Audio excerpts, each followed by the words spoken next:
What's good, y'all? It's the Demouchets react, and we're back with another video. What we got today, C? Today we're back with another American reaction. So excited about this video. If you're new to us and we're new to you, make sure you scroll down, hit that subscribe button, and turn on the post notification bell because we're on the road to 200K. And we cannot get there without you guys, alright? Join the family. Without further ado, let's get into the video. Let's get it. I moved to Sweden exactly 1 month ago today. So I wanted to show you guys kind of some things that I found in my apartment in Sweden that are maybe kind of weird, or maybe something that I've never seen in an apartment in the United States before. Okay, starting off strong is the trash system. Let me show you. So it's like this. Mine's like a little you touch it and it comes out. But there's 4 different systems for trash.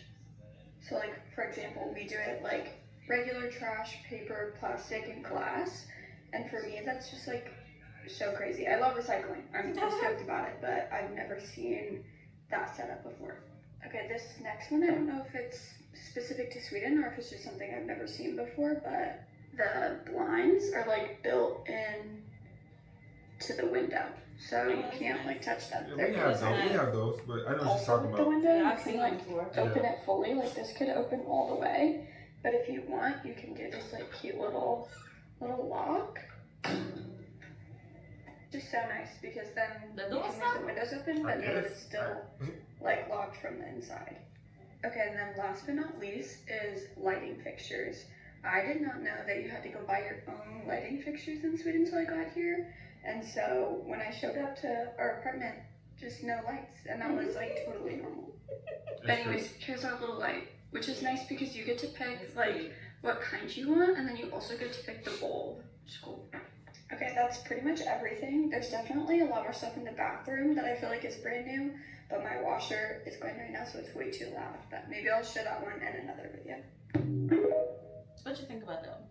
You gotta pause. You gotta pause. Oh, yeah. Now, I was just thinking about the trash system because, you know, when you take the trash out, we have trash, we have recycle, we have branches and, you know, stuff like that, people that come and pick up the lumber. But the plastic, not the plastic, the glass, I understand that. It. That makes sense. Honestly, but that's a lot of trips though, right? That y'all have out there. So no, we watch the Netherlands garbage system that comes up from the ground. Crazy, yeah. They come from the ground up. I was gonna say now it makes me wonder what happens when they pick up our recycle bin, because we have a recycle bin and you know we put plastics and cans and you know all of that in there, but we put it in there together.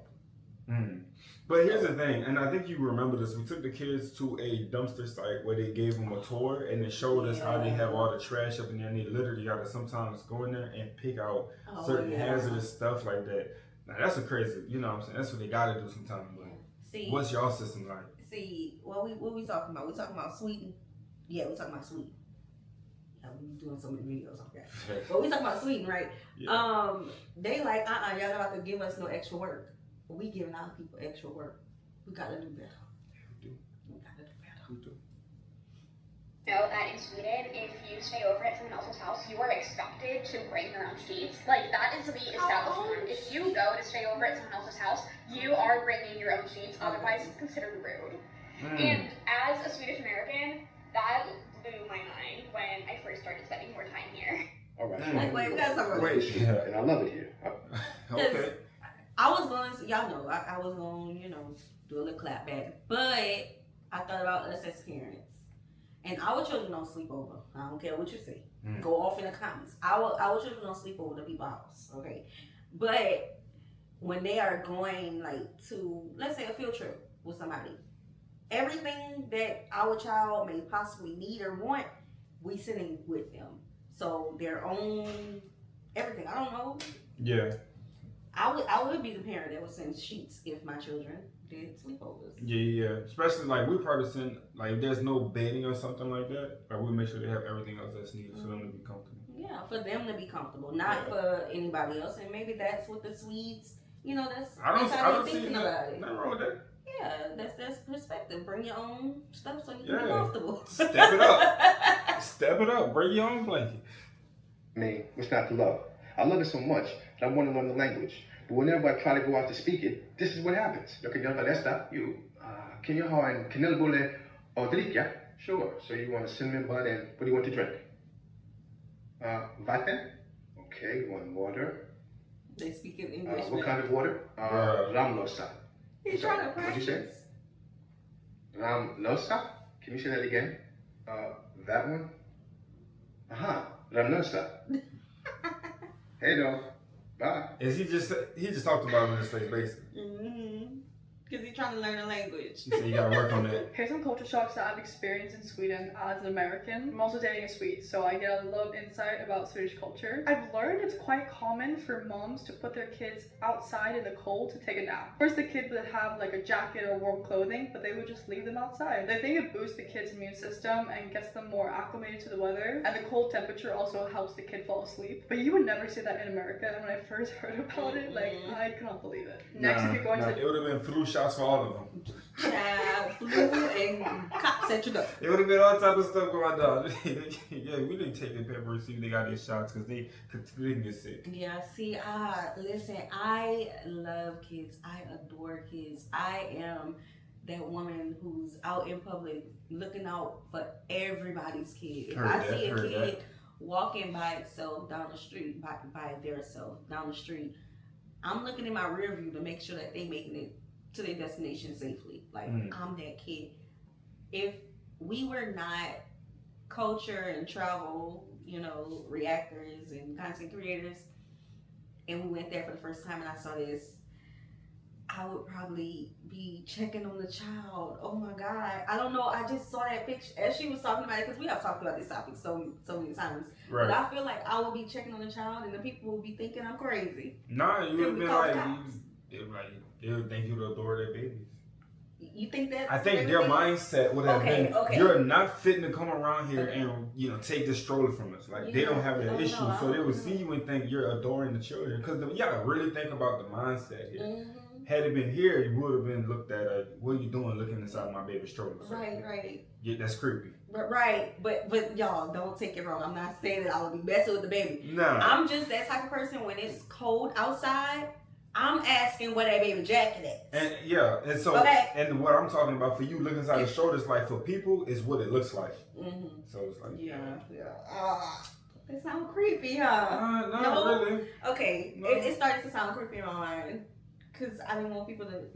This here is a safe place, right? It's just so when we talk about culture, we love to like relate and show people where we kind of don't do things, and though y'all may do it, we try to still bring it here in the middle, because like you're explaining, here would have been this, but there would have been that. So it's not creepy. I'm just always looking after kids. That's all. It's a safe place, y'all. Yeah. I'm not trying to take nobody, baby. Where she gonna go?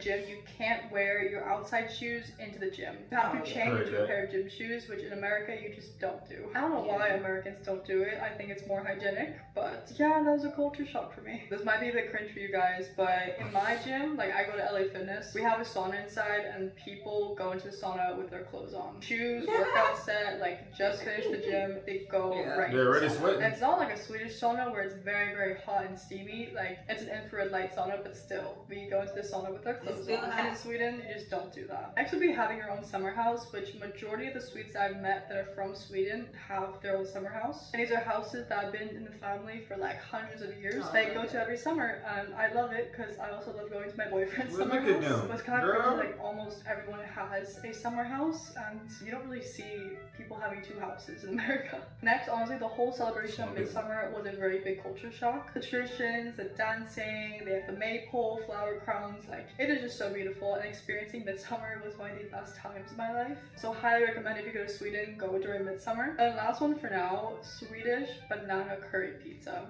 And I know America has a lot of interesting food items, but Swedish banana curry pizza with slices of banana, ham, and curry sauce, that's an interesting combo. And I'm not sure if I can get behind it, but it's been around since the 1970s, so apparently a lot of people like it. I'll be making a part 2 because I have a lot more culture shocks to share. Oh, pause. Oh no, we talked about this already. Never mind. I think the hardest thing about moving abroad is the fact that everything you thought that was normal, everything that you've been socially conditioned to know will receive a positive response or a negative response, is completely flipped upside down and is no longer valid. Hi, if you're new here, I'm an American currently living in Stockholm, Sweden, and I think one of the biggest culture shocks I've had is just the constant friction you experience and somewhat like low rumbling anxiety of not really understanding where you fit in, what's socially appropriate to say or not to say. Especially here in Sweden, a lot of people are a lot more flatter with their affect, there's less emotion, less excitability, and I am an American through and through in the sense that I project my voice. I'm very animated, I'm very excitable, I have just a very high vibrational, positive attitude. So, we're gonna get back into it. I wanted to say this earlier. Whenever the Swedes don't be giving off emotion or they're straightforward and blunt, do you think that we would look at that and be like, "Ooh, why are you so rude?" For the most part, Yeah, probably. Not really, because they don't. It depends on the situation. it depends on the tone of the conversation too, Yeah. and the outtake of it. I guess how they, make I it think look. here, and y'all, we don't speak for the whole United States. We speak No. for where we from, Louisiana. Yeah. Okay, I think here it will be, the people will be curious. Yeah, if people are like shy and they in their bubbles, I think for the most part we ain't gonna like. I can't say we can take it the wrong way sometimes, but for the most part we're gonna probably turn y'all up. Yeah. Cause why you shy like that? Where we're from, we love seeing people come here and explore our culture, really immerse themselves. That's why we always talk about when we come to y'all country, we come and really mingle with the people. We want to So know. y'all can't be all that quiet stuff. They gonna be telling us some loud. Remember when we was in Yeah. Amsterdam? That was in Amsterdam. When we was in Doha and we was talking, I was like, babe, I think we loud. Cause it was just so quiet. I've never been in a quiet airport. Oh, it really was. And that isn't really socially rewarded here in the same way that it is in America. Right. And so it's just really one of those things where it's like, am I dumbing myself down or am I trying to socially adapt and become included in a more muted society? And again, none of these contrasts are meant to be seen as a rude or mean thing. Like, I'm not saying this to be mean to Swedes. It's just a quieter society. And there's nothing wrong with that. I'm not saying one is better or worse. I'm just saying that there's this anxiety and almost this exhaustion that comes from constantly having to monitor yourself and make sure that you're saying the right things or expressing yourself in the right ways or doing what's socially appropriate in order to not make yourself seem like the odd one out all the time. You know, of course, I already look different, I already sound different, I don't really speak Swedish that well yet, so there's already a lot of differences. So even when we are speaking in English, there's still more differences that I can run into just from me being socially conditioned as an American and them being socially conditioned as a Swede. So if you ever wanted to know what living abroad is like and maybe wanted a more real perspective outside of the beautiful pre-war apartments and eating a croissant every day like some of the Americans in Paris, I just thought you guys would be interested in knowing that fun fact. Bye. Hey, we're gonna stop it right there. I think that's exactly how that goes. You get into a new environment, you try to, especially you want to be there, you try to get involved. Yeah, I mean, Then you got the honestly, that's why it's important for people to really know the culture of where they're going, so they can know exactly which culture is best fit for them. Facts. It makes sense. Because I'm a quiet person. I'm an introverted person, but do I want to go outside and be quiet and introverted every single day? Probably not. Like, no, I want to meet new people. It's a little quiet around here. Yeah. It's too quiet. Yeah, it's gonna make me want to go back in the house. Why are we all whispering? And what's the point of moving to another country to be in the house? All right, y'all. We hope you guys enjoyed this video with us. Be sure to subscribe. We'll see you soon. Peace.